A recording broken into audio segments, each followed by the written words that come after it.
Want to know more about rock, jazz, rhythm, and blues? You got to start from the bottom up. The Bass Guitar Channel radio show with David C. Gross and Tom Semioli. Two bass road warriors tell tales, interview the greats, and spin more great music than you can shake a Chapman stick at. The Bass Guitar Channel radio show with your hosts, David C. Gross and Tom Semioli, every Monday at 8 on Cygnus Radio. Thank you, Rick Allison. This is David Gross, here along with my co-host and head honcho of KnowYourBassPlayer.com, Tom Semioli. We have a great show for you tonight. We're going to be playing music and talking with wonderful guy, great bass player, John Regan. John's been in everything from Peter Frampton to John Waite to Ace Frehley, hundreds of sessions. And we're going to get right into the discussion now. Play some tunes. Hey, Tom. Hi, John. Welcome to the show. John, tell us, what have you been doing musically anyway during COVID? Have you been recording, practicing? Well, you know, I absolutely have to keep practicing because I don't want it to rust up that bad, which is easy to do. Right. I've been doing a couple sessions with some local artists up here in the Hudson Valley of New York, and as a matter of fact, I did one 2 weeks ago. It was really the first time I had been back in the studio to cut a track with a section. You know, the old way we used to do things, everybody in the same room. Wow. And it was a wonderful reminder of what we get out of what we do over and above getting paid on occasion. Just being in the same room with other musicians creating is the best feeling in the world. It brings you right back to your first band in the garage because nobody was doing it for cash then. We were playing because we couldn't not play. So it was great. It was a great time. Now I'm working on some live tracks that I had a band. We did some touring in 2019 called Return of the Comet. Okay. With some of my compatriots from the Frehley's Comet days. Right. And we got some live tracks that we're looking at mixing and putting them out there at some point. So I'm excited about that. So it keeps me as busy as I can be in these times. Yeah. It's really nice that it seems that virtually every bass player we've interviewed at this point really knows that there really was no choice. You're either going to be a musician or you're not. That's right, absolutely. It's a wonderful thing to hear from you as well as, like I said, everyone else that there is no choice. There is no choice. You have to do it. And in some respects, the COVID has actually been a positive in sort of rearranging people's thoughts. I think once this is all over, there'll be an abundance of creativity and a lot of great stuff. So I'm looking forward to that. Yeah, there's definitely a pent-up demand from the audience standpoint. And obviously, you can't wait to get back on stage and play because that's always the reward is getting reaction from an audience, for me anyway. I love doing studio work, but there's nothing like playing live. And the synergy between the audience and the musicians is really what keeps you coming back and what's kept us doing it for those of us that have been doing it for decades, thank God. You can't put a price on that. No money can buy that feeling. And I think you both know what I'm talking about because those occasions that you just everything clicks. If you had Bill Gates' money, it's not for sale. You have to be in the moment and experience it. Absolutely. Although I wouldn't mind it, but I wouldn't mind half of Bill Gates' money. I don't want all of it, you know. So this is your life, John. How did you gravitate to the bass? What were your first instruments? How do you become a bass player? Well, first instrument, my dad brought me a guitar, which I just didn't take to at all. So then in high school, I ended up playing tenor sax, very badly, I might add. But then in high school band, they needed a baritone player, so I switched over to baritone, and I became a big Jerry Mulligan fan. Wow. Jerry Mulligan fan. And I wasn't that good at that either, but I loved that low end. So at one point, my hair was getting a bit too long for my father's liking, and he gave me one of those, as an Italian father would do, get down and get your damn haircut, kid. So I happened to be, running down a hill to where the barber shop was, and it was around this time of the year, and there was ice on the road. I slipped and broke my leg pretty badly. So here I am in a full cast on my right leg, and I can't comfortably sit and play baritone sax. So a friend of mine, who was a very good bass player, loaned me I don't know if you remember the Hagstrom basses. It was like a red plastic package. Oh, absolutely. As a matter of fact, Tony Sales had one. Yes. So he loaned me that, and I remember, I can picture it as if it was yesterday, and this was over 50 years ago. I put on a Young Rascals album, and I just started picking out notes to Mustang Sally. If you're boom, da-dum-dum, right. and it's like, wait a minute, I like this, and I could rest the bass on my cast of my leg, and from that day on, I never looked back. It was bass guitar from there on out. So it's a broken leg did it. That's what it took.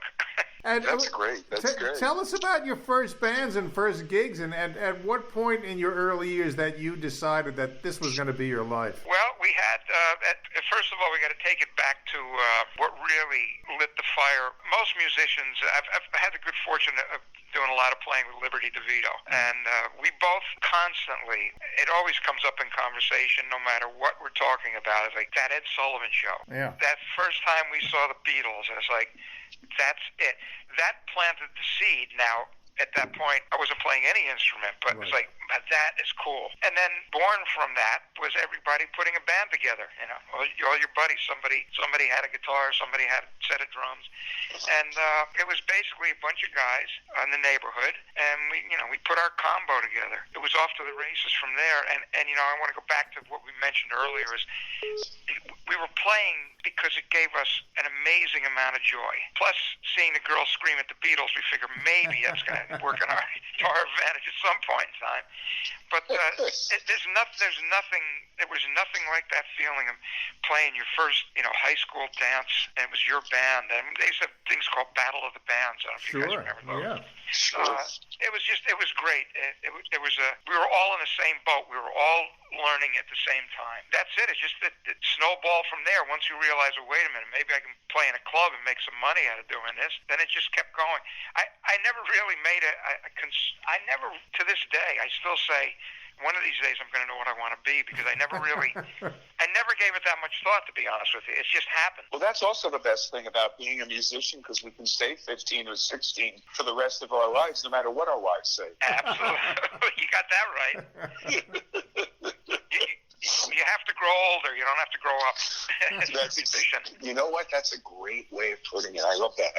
Yeah. So from there, playing in your high school bands, when did that first either session or live gig take place that changed it? That's a great question, and I can remember it. There were two specific things. The first one was a good friend of mine from high school was a big fan of Mountain. He said, we got to go see him. So he picked me up. We drove to Albany, I think it was the Capitol Theater, saw Mountain play, the original. Felix. Steve was on B3, and Felix and Leslie and Corky. And in the audience that night, it was like, I want to try to do this. It was the coolest thing I'd ever seen or heard at the time. So that was a pivot point then. Again, that was 1969 or 70, I think. Wow. Okay. So just out of high school and, playing in bands around here, that kind of set me off on the path. And then, oddly enough, another evening, we had a band called Easy Street in the 70s, mid to late 70s, that was doing really good with clubs. We were working 4 or 5 nights a week back in the mid 70s, making $100 a man, which guys aren't making that now, playing clubs if clubs were open. But this band, we do our 9 p.m. to 2 a.m. 5 sets. But then we would rehearse after for you always had to learn new music for the next week, because we kind of had a residency at a club. We had to learn new music. And one night, and we were playing the hits of the day, whatever. Disco was starting to come in. So we had a great singer, Reggie Ward. And he brought in Earth, Wind & Fire's That's the Way of the World. And I remember it was probably 3 a.m, and we were rehearsing, and the feeling that I had playing that song with the band, I can't even put it into words, but that was the line of delineation, saying, this is what I have to do. If I can get this feeling from playing music, I don't want to do anything else. And at the time, I was relatively newly married with a family, growing up here in the Hudson Valley of New York. IBM was a big factor in employment. Right, yeah. And that's pretty much what everybody, you either became a teacher or you worked at IBM. Those were the two paths. And I did work at IBM for a total of 3 weeks, and I realized I can't do this. I need to get that I got to get that feeling back again. And the only thing that did it for me was playing music that just touched your soul. Well, I'll tell you, it's interesting that you're talking about Earth, Wind, and Fire, because you picked a song that had no open strings. Back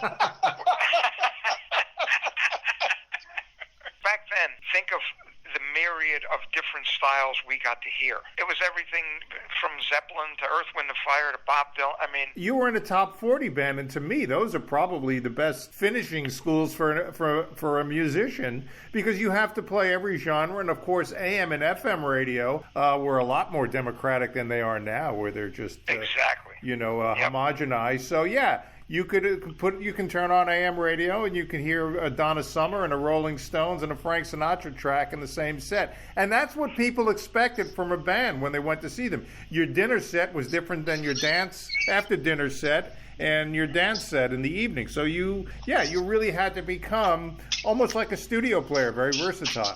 I tell musicians, I said, you want to be a musician. You don't want to be a rock musician or a country musician or a jazz. There's 12 notes, okay? That's all we've got on the bass, 12 notes. Learn how to play everything. Learn how to at least open your ears and hear everything, because if you take a lot of the stuff that's lasting, I mean, you take John Bonham and Zeppelin or Charlie Watts and the Stones, that emanated from jazz. Absolutely. The groove is there. And that, to me, I could tell, most of the work I've done over my career is rock and roll, but I can play with a drummer and literally in 5 minutes I know he's got a jazz background because they swing, and that's the whole difference right there. How did you, John, how did you graduate into session work? Because as we all know, playing live is a hell of a lot different than being under the microscope of the studio. Yeah, well, it's interesting. The session work then led to pretty much my entire rest of my career. Yeah. A friend of mine, Joe Renda, Crazy Joe Renda, in White Plains. You might remember there was a kind of a novelty hit years ago called Eugene. Okay. And it was, I don't know if you ever heard it, but it ended up being a big college hit. And how that began was my buddy Joe Renda was partners with writer Chip Taylor. Chip wrote Angel in the Morning and Wild Thing. He's John Voight's brother, by the way. Yeah, major writer, yeah. So what happened was Chip and Joe had worked together. They, through John Platania, who was a good friend of mine, and John was Van Morrison's guitar player for decades, and he lived up here. Mm-hmm. And we had an original band. So I got hired along with John to play on a Chip Taylor record down in White Plains, along with Joe Renda playing keyboards. Then we became friends, and Joe and Chip decided to open their own studio in White Plains. At that point, I was up here near Poughkeepsie, so it was about an hour drive to White Plains. And I said to Joe, I'll tell you right now, I'm offering my services up gratis to anyone that needs a bass player, because I want to get the first T jitters at it. I want to play on sessions and get the, when the red light goes on, it's like, okay, everybody freeze. I wanted to get rid of that. So I started playing on sessions down at his studio. That the most auspicious part of that then became Bobby Mayo, the late Bobby Mayo. Right. May he rest in peace, from Frampton's band, and Frampton Comes Alive. Right. And Doc Holliday. Yeah, Doc Holliday. There you go, with Perillo, with Frankie Exactly. Perillo.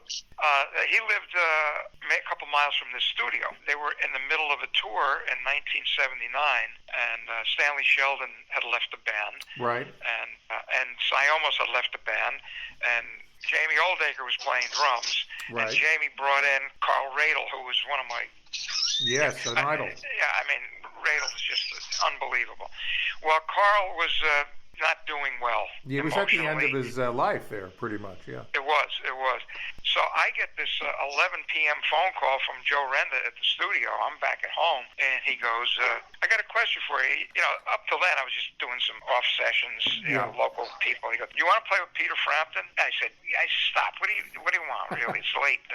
He goes, no, you got to drive down here. He goes, Bobby, stop at the studio. They're like in a panic. They need a bass player on Friday, and this was a Tuesday night. He he goes, you got to get down here and Bobby will meet you at the studio. So I got in my car, I drove down, I met Bobby. He handed me a stack of records, because at the time Peter was doing like a 2-hour set. He goes, Joe's recommended you. He goes, I've never played with you, but Joe recommends you. You got a shot at this.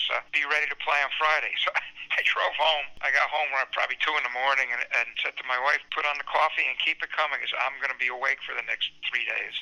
And I did. Because I was a fan of Frampton's Humble Pie days. Sure. I kind of lost track of him after that, because, and again, I was playing in club bands, so we really weren't doing, the only thing you could have done was show me the way. You're not going to do You Feel in a club for 20 minutes. Right. Yeah. The top 40 hits. So I basically literally stayed up for 2.5 days and learned this music. I figured, well, okay, we're going to rehearse, but that wasn't the case. I got picked up. We were taken to the first gig. It was at some college in Pennsylvania. No sound check, right on stage. And it was like trial by fire. And I kept looking up at, Peter, and he'd occasionally turn around and give me a smile, and I figure, well, I'm not getting fired tonight. Let's see if I can pull this off again tomorrow. And that began a 31-year friendship, musically and personally, that I treasure. And from being in Peter's band, that begot other session work. It all started right from that one opportunity, basically. What now you're doing session work? Tell us about making the transition. What type of rig were you using? I know a lot of, probably, I'm gonna take a guess, and you're a Fender P guy then. I am Fender Precision and Acoustic 360. There you go. I was not an SVT guy. You guys know there were 2 separate camps back then. You were an Acoustic 360 guy or an SVT, and 360s were my go-to. And oddly enough, when I joined Peter's band, that there were like 2 Acoustic 360 bass rigs on that stage. It fit right in with the Precision. Yeah, sure. Excellent. Yeah, that's great. That's quite a transition for you. Now you go from playing the clubs. Now Peter Frampton at that time, I mean, he was a world-class artist. It was still going really, really strong at that point. Yeah. Absolutely. So how did that affect your confidence as a player, and just to be all of a sudden at that level? You go from playing clubs, now you're on the world stage, one of rock's biggest artists, still to this day. Yeah, it's still, believe it or not, going on it is 4 decades later now. It doesn't seem real to me. Again, it was just one of those things where, all right, pal, opportunity like this isn't going to knock, more than once, so you better pull it off. And it was an amazing experience. And I got to tell you, as excited as I was to be in Peter's band when I found out that Oldacre was the drummer, because I was such a fan of his work with, 461 Ocean Boulevard and all of that stuff. Classic records. Oh my God! And we locked right in, and we became like brothers up until he passed last year, unfortunately. Right, yeah, he did just pass, yeah. You're obviously, I guess, also inspired by Carl Radle. What do you felt you brought to Peter's band? Because Stanley Sheldon at the time, I remember he was playing fretless, and I think he was more from the jazz fusion world because he had been with Tommy Bolin and some other jazz ensembles. So what do you think you bring to Peter's rhythm section? Well, that's a very interesting question that had never been asked, but from day one of playing, for some reason, it's just in my DNA, it was not a conscious effort, but the thing I try to do, whether it be a session or live, is I try to serve the song. Right. To me, that's always been paramount. I want to try to take whatever the writer or the artist is trying to say, or the mood he or her is trying to create, and just bring out his vision. I'm not a fancy player at all. I'm kind of a meat and potatoes type guy. I love to groove with the drummer. So what I brought, I guess, would be the ability to not insert myself when not needed. Right, serve the singer and the song. I just want to make it feel good for whoever it is, for whoever's soloing, stay out of the way of the singer. Serve the song and the artist is the best way I can explain it. Yeah. And that's a great question. I never thought about that before. Well, it's interesting you say that, because just the other day when we were interviewing Neil Jason, we were talking about one of the tunes he actually co-wrote with them, and he was saying the thing about Darrell Hall is you're not playing bass to play bass. You're playing bass so that the singer is beautifully portrayed out front. And that's why I love Neil Jason's playing. It absolutely.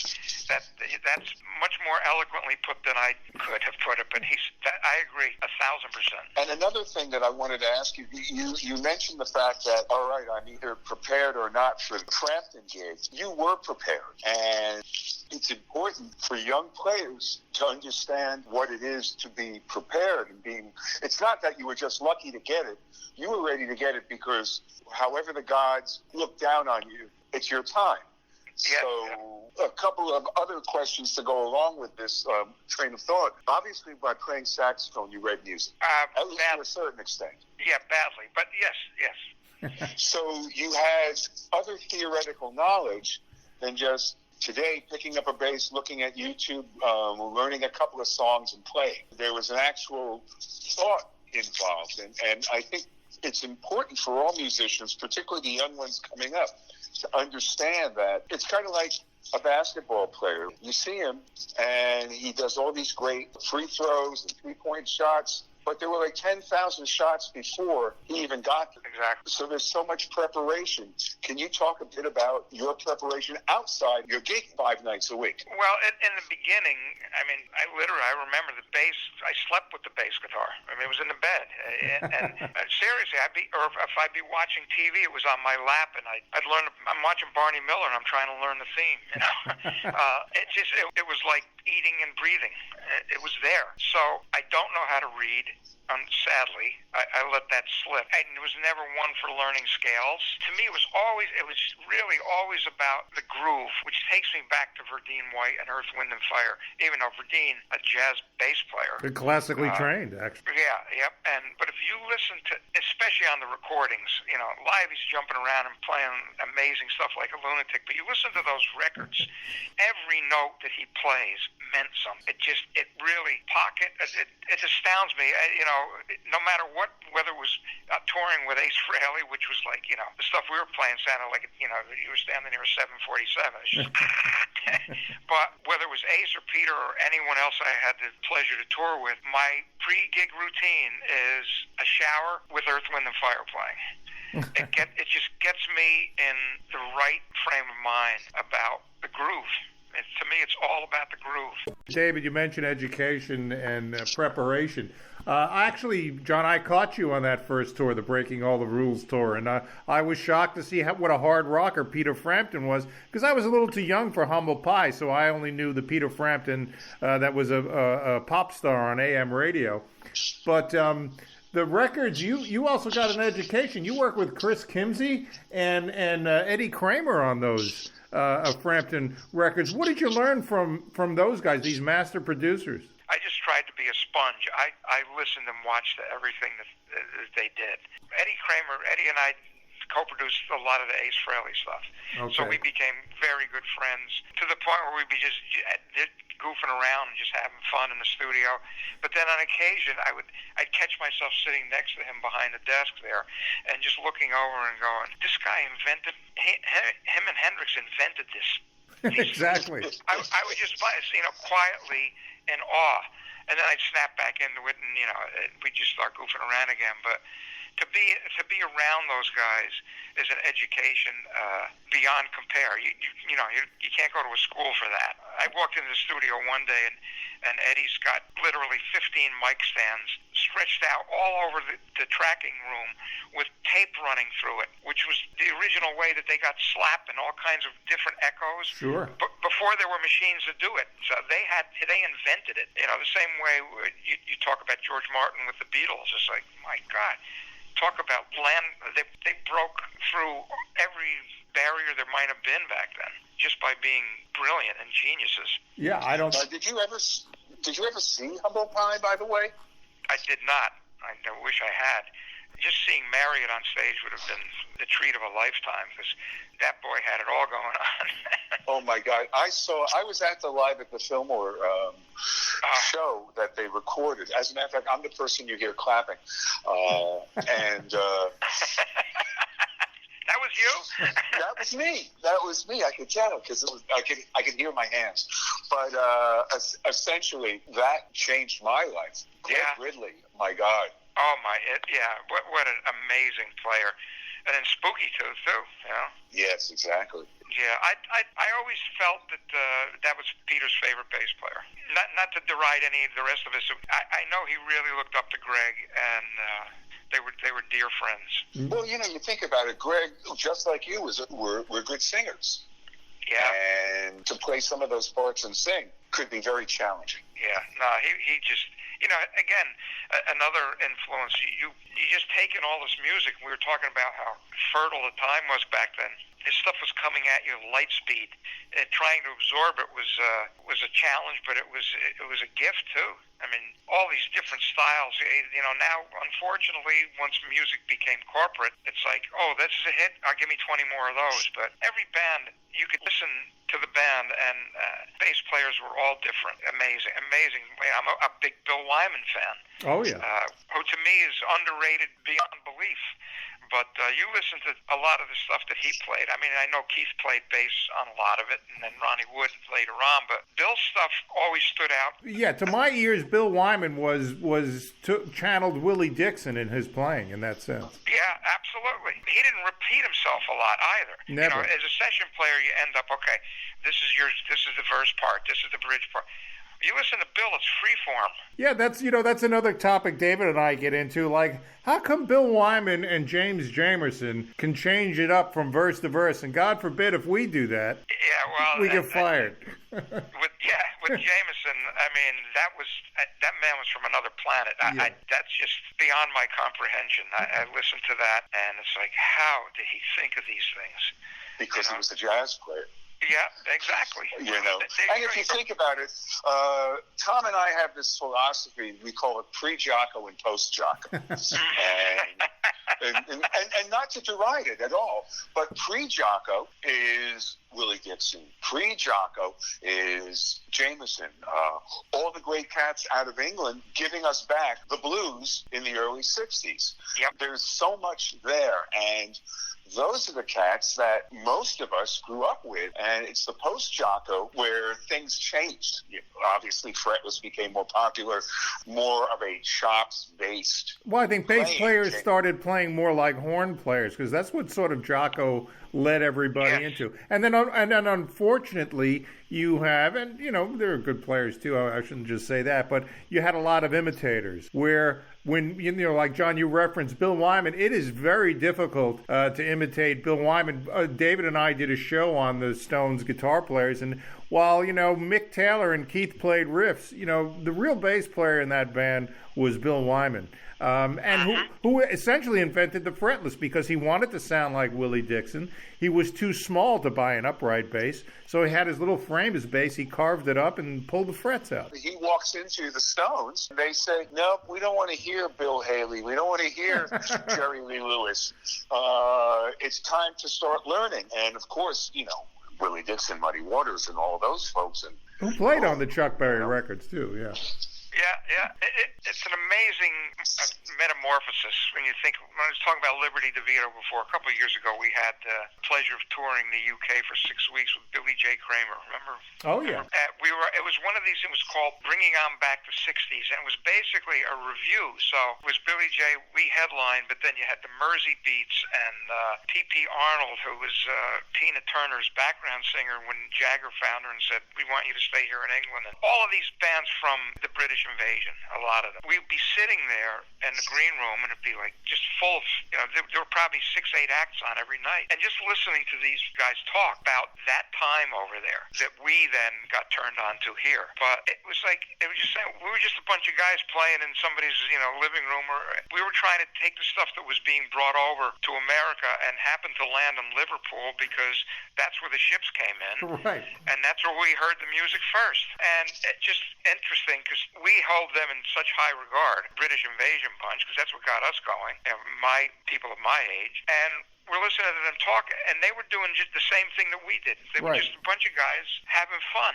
It really was a eye-opening. And then you got these guys at the time, a lot of them were in their 70s when we were doing this tour. When they got on stage, just like you guys said earlier, they're 15 years old again. Yeah. It was amazing. Yeah. Amazing. Well, you know, John, it's interesting because if you really think about it, World War II, benefit of World War II were the fact that the American ships did come over and they brought the records. But even more importantly, since they were bombed so terribly, having a piano in the house was an important upscaling for so many of the families. So they had music around all the time. And, it certainly benefited everybody over there and over here. So it was a good thing. But I want to stop you for a second, John. Can you pick your 3 favorite tunes with Peter Frampton? My how many favorites? 3. 3. Just 3. Oh, boy. 3 favorites. They'll be for different reasons. I love playing Money. I love that. Especially, we had a quartet for a few years. It was the band that did Live in Detroit, the 5.1 high-def music full-length video. And that was the late Bobby Mayo and Chad Cromwell on drums, Peter and myself. I just posted a video of that the other day. Yes. It jogged my memory. It's like, Bobby Mayo, obviously, world-class keyboardist. A lot of people didn't know what an amazing blues guitar player he was. That particular pretty evening, amazing, they did this back-and-forth trade-off that just, it still blows my mind to think that I got to stand on the stage and be part of that. So Money is one of them, for the harder rocking stuff. This is David Gross for Tom Semioli and John Regan on the Bass Guitar Channel radio show on CygnusRadio.com. See, every song had its moment for me. That's nice to hear, by the way. Oh my! I could get. That's the thing. Again, I love and I miss dearly playing with him because I could get, emotionally invested in him. He's such a great guitar player. I played those songs with him over the course of 31 years. And it astounded me every night. His soloing sounded fresh to me, and that only the greats can do that. John, you just jogged my memory on something. A few weeks ago, you posted something that Peter and Steve did before Steve went back to England. Now, the bigger they come. Mm-hmm. Yeah. In just a quick, I was in the last version of Humble Pie about 2 years ago. I tried to get them to play that song. I think that is one of the best songs. And you co-writer on that, right? Well, yeah, Peter and I wrote in his living room in Hollywood there. We co-wrote the music, and then all of a sudden he was putting his band together with Steve, and Steve loved it. And then he popped the vocal on it. And I remember I got Anton Fig we just wrote it with a drum machine, obviously. It's pretty straightforward. So it was Anton on drums, Peter and Steve on guitar, and myself on bass. And I remember getting a phone call. They were out in Hollywood mixing it, and I get a phone call from Peter. That's back in the days when you'd mix a track and then you'd go to your car and put the cassette in to listen to it in the car. Yep. You guys remember those days, right? Yeah, absolutely. It had to sound good in the car. So Peter calls me, and they're in there listening. I can hear it cranked up, and Steve gets on the phone, which is one of those, I'm never going to wash this ear again. It's Steve Marriott talking to me. And he was just so psyched by how it came out. I mean, he still had it right up until the end. Oh, absolutely. I mean, that just balls to the wall, for lack of a better. But I got to tell you, John, that's an awesome song. It's been, when I first found it, basically on, I guess it was on an Odds and Sods. It was on the Shine On compilation. I remember that when it came out, because that were the only 2 songs. And then Steve suddenly he passed in the fire. So like those 4 days later. Yeah. Yeah. There was 3 songs. That one, a song called "Out of the Blue." Have you heard that one? Yes. I'm not sure. And "I Won't Let You Down." Those are the 3 that they had done. Yeah, he flew back home and unfortunately went to sleep with a lit cigarette, and that was that. Yeah. Yeah. The amount of power that came out of that little. How was it to play those songs? To do a whole. You play with Jerry then, right? No, Jerry had just gotten a hip operation. He had both his hips redone. So a guy named Bobby Marks was playing drums. The only guy who had any real connection to the band was Bucket, Dave Colwell. It's Peter's mother. When we played in England, he introduced himself.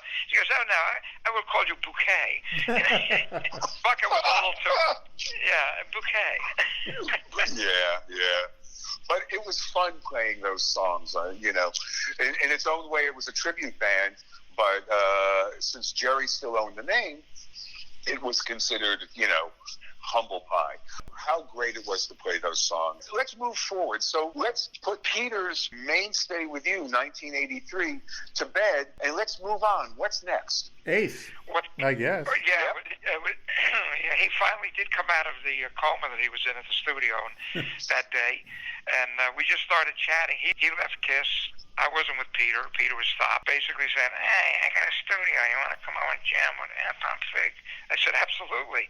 So we went to his house in Connecticut, and we just started playing. We went right back to the garage, basically. We were playing Hendrix. We were playing nothing that we had played in our previous professional work band. We wanted to just get back to playing music that made us feel good, and that's what we did. The three of us got together, and we just started. We jammed for hours and hours, and then we realized, wait a minute, there's a chemistry between the three of us. Why don't we try to put a project together? And that became the first version of Frehley's Comet with Richie Scarlett on guitar, and then I brought in Arthur Stead, who had replaced Bobby Mayo in Peter's band. And that's another situation where now you have another well-known name, another world-class star. When you're called in, when you obviously when you did Peter's work and now you're with Ace's work, did you go back and research some of the earlier music that he had done just to incorporate that into your playing? No, because I really didn't know much about Kiss other than my cousin. Right. My cousin was a big fan.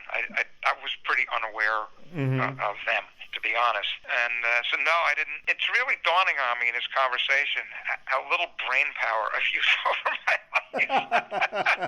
I guess I just kind of went through my musical life like a pinball, going off one cushion to the next. But honestly, there was I have been asked the question about when you were putting Frehley's Comet together, were you guys trying to tap into the Kiss audience? And the answer is absolutely not. We just played the way we played. A lot of times I would bring material in that I thought would fit, but there was no concerted effort to try to bend it any one way or another. We wanted it to sound like us. We didn't, we wanted it to be our own entity. I know that. So really, it's just what happened was just coincidence. I got a question for you. How it seems kind of strange, Ace and Anton. Well, Anton played on Ace's solo. Remember when they all did their own solo record? Right. I think Neil Jason might have been on some of those tracks too. I know Will was on that. Okay. Will Lee was on a couple. Right. I think it was Will and Ace played bass. Okay. I think I don't. Maybe Neil did. Neil was playing with everybody back then. Yeah. But, so they became very close. And actually, I don't know which records because I never got that deep into it. But I know that Anton played on a bunch of Kiss records. Yeah. That was not Peter Criss, and it wasn't common knowledge back. It was like the big secret back then. Right. That was just. He was Ace's guy as a bass player. Talk about a treat of playing with Anton. I mean, Anton's incredible. He still has his four limbs are so independent of each other. Because I remember when we recorded the record, the first album, Frehley's Comet, with Anton, and then we were getting ready to go on the road, and he gets the Letterman gig. So now we got to find other drummers. And I remember auditioning this particular song called Breakout, and I had more than one drummer come up and say, "Anton, kind of made some mistakes in that." And I'm thinking to myself, the only mistake is you can't play it. He could do things with those four limbs. It still astounds me. I don't know how he got them so independent that they could do four different things, and if that makes sense or not. But that's where it emanates from. Did you play with Sandy Slavin? Was he the next drummer? The drummer after Anton we settled on, I believe, was another jazzer, Billy Ward. Oh, okay. Oh, great drummer. Billy Ward. Not Bill Ward, Billy Ward. Right. I was going to say, not the Sabbath guy. No. But he was a jazzer, which is why it didn't last, because he was leaning a little too much, he was getting off the tracks a little too much. And then I brought in Jamie Oldacre, believe it or not, and he never held it against me. God bless him. But, what a great rhythm section. There's just Jamie had so much history in him. He was part of Leon Russell's Oklahoma Posse. I mean, those guys were legend. Tulsa Posse.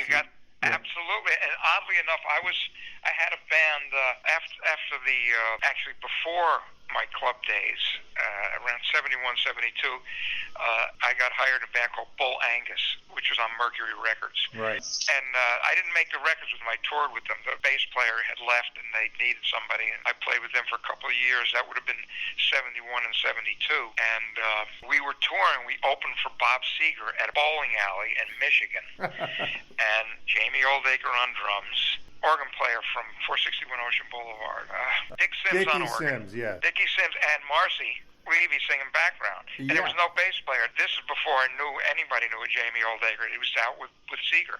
I just remembered that I'd never heard a drummer groove like that. Then I brought him into the Ace thing, which, wasn't his cup of tea, but he was kind enough to come in and bail us out when we needed it. And then we ended up with Sandy in the last rendition of the band. It was Sandy Slavin. I like playing with Sandy. Sandy's great. We put a project together about 2 years ago that I wanted him to play, but it just didn't work out. He wasn't ready to do it, and we kind of put this thing called Return of the Comet back together. Which was guys that were in Frehley's Comet. We took the fun part of it and left him home. the trail of the Comet. Now, this is John. This is the big 80s. The focus now was on arena rock, on entertainment, and of course, MTV videos. How was that transition for you? Oh, that was fun. I mean, with the Frehley's Comet thing, Ace and I co-hosted Headbangers Ball a couple times. So that was a blast. The video things were, way too much hairspray.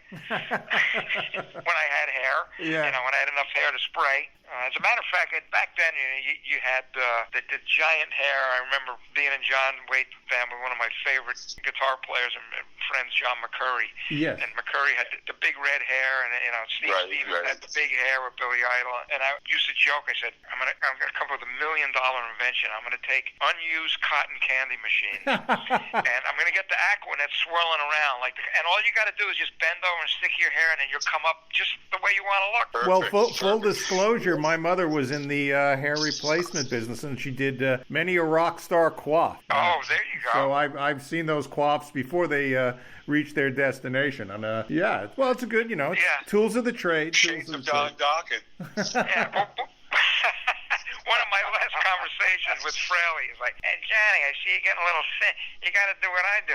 They put Velcro on your scalp." I said, "That's okay, Ace. I'll wear a hat."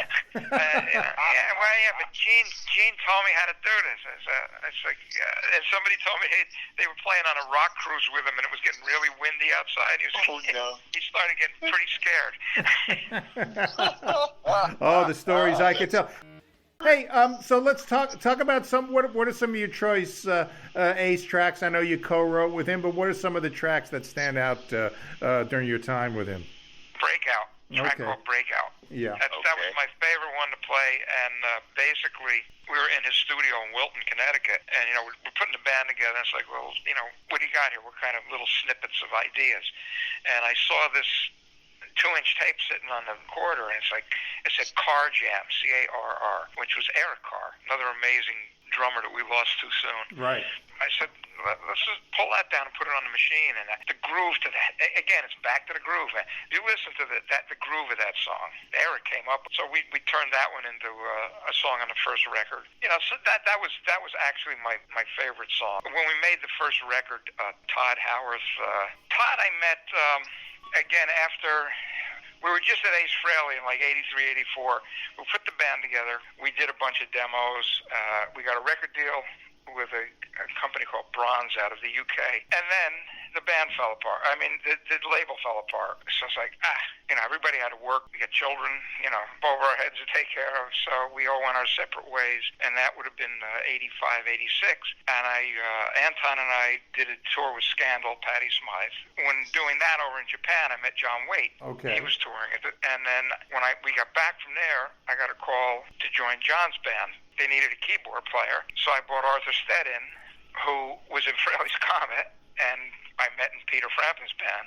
He came over and toured in the John Waite band for a couple of years, and then we did a co-headline tour with Cheap Trick, and I saw this guy off stage behind the PA, and it's like, this guy's singing his ass off, playing amazing keyboards, and it was Todd Howarth. So we became good friends from that tour. And when it came time, I got a call from Eddie Kramer and said, I got Ace another deal with Megaforce Atlantic. You want to come back in where you left off? And I said, absolutely, because I had invested a couple of years of my time in that. So Sure.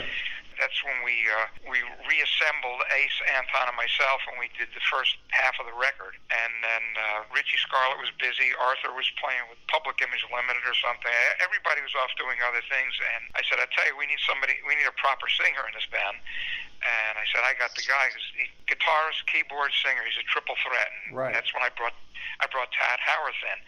So, and getting back to your question about some of my favorite songs, he had written a song for Cheap Trick that they decided not to use. It's called "It's Over Now." It's all right. You guys, that was a single for you guys, right? Yeah, and no. Yes, it was. There was a second one off that record. Okay. The second record, but yeah, that was one of my. That's one of my favorites. And talking about the Frehley stuff, there were some of the Kiss stuff like Rocket Ride was fun to play. Sure. You just get in the spirit of it. Fun. Well, John, Exactly. John, you talk about Bill Wyman. Tell us, how did you wind up on the Stones record, Dirty Work, Winning Ugly? How did that transpire? Oh man, I tell you what, I had again. I'm going to keep going back to this. Arguably, is the luckiest place on earth for me. North Lake Sound. My buddy Joe ran the studio. Okay. Where I volunteered to play for free. Right. Many years before this stuff came about. I was working there, and I got a call from Rob Sabino, who's an incredible keyboard player.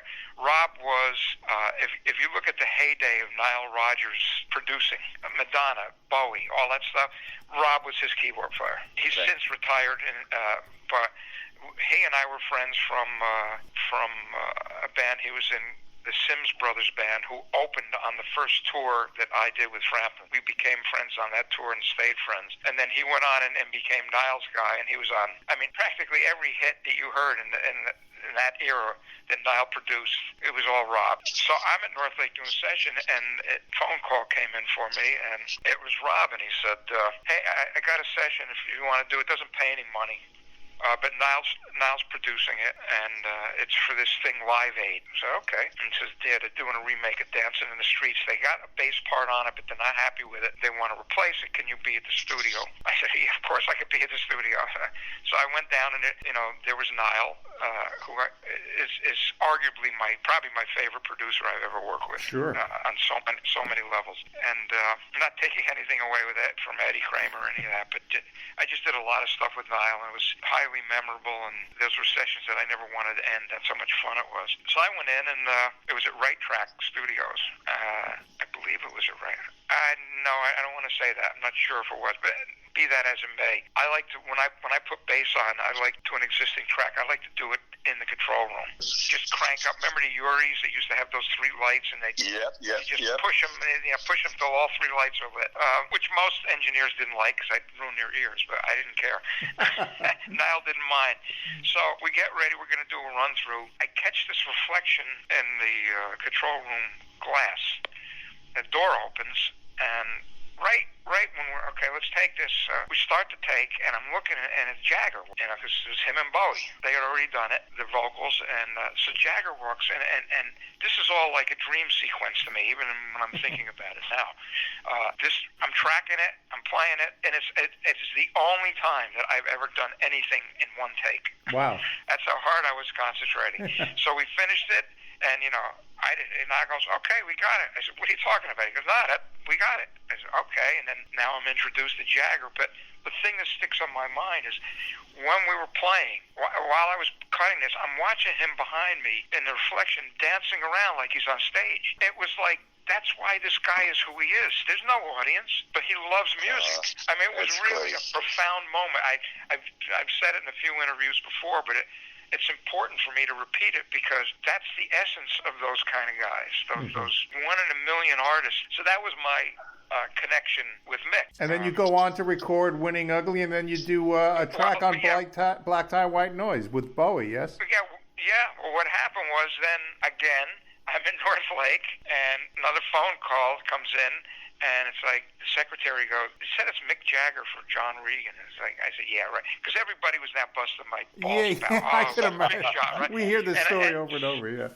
Yeah, so I almost, pardon my language, I who the fuck is this? And why are you bothering me? But I listened to his, and it sounded like Mick. So he invited me down to. He goes, oh, it was another situation where they wanted to replace the bass part on a track. Right. So we did Winning Ugly. It was just.